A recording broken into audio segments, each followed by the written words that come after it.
नमस्कार, आपण पाहत आहात सह्याद्री न्यूज, आवाज महाराष्ट्राचा।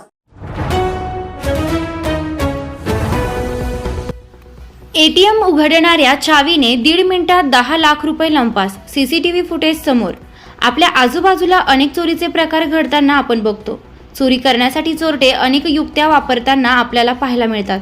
मात्र मुळशी तालुक्यात अज्ञात चोरट्यांनी अवघ्या 1 मिनिट आणि 28 सेकंदाच्या आत 10,89,700 रुपयांची चोरी केल्याची घटना समोर आली आहे। या घटनेनं सर्वच हादरले आहेत।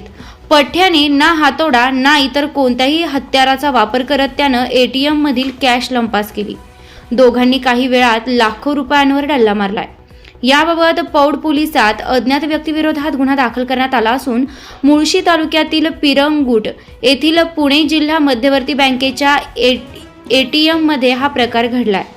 विशेष म्हणजे चोरट्यांनी कोणतेही एटीएम न फोडता चावीचा वापर करून ही चोरी केली आहे। या प्रकरणी प्रवीण चिमनदास बुटाला यांनी फिर्याद दिली आहे। या घटनेमुळे परिसरात एकच खळबळ उडाली आहे।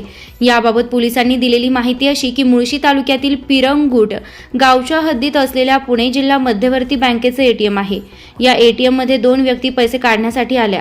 या घटनेचा व्हिडिओ सोशल मीडियावर जोरदार व्हायरल झालेला पाहायला मिळत आहे। काही वेळात आजूबाजूचा कानोसा घेत त्यातील एका व्यक्तीनं चावीच्या साहाय्यानं एटीएमचा दरवाजा उघडला। त्यानंतर त्याने एटीएमच्या आतमध्ये ठेवलेल्या लॉकचा पासवर्ड टाकून रोख रक्कम 10,89,700 रुपये ट्रेसह स्वतःच्या आर्थिक फायद्यासाठी ती रक्कम बॅगेत भरून चोरी करून निघून गेलेत। या प्रकरणी पौड पोलीस अधिक तपास करत आहेत। या प्रकरणाचा अधिक तपास वरिष्ठ पोलीस निरीक्षक संतोष गिरी गोसावी यांच्या मार्गदर्शनाखाली योगेश जाधव हे करत आहेत।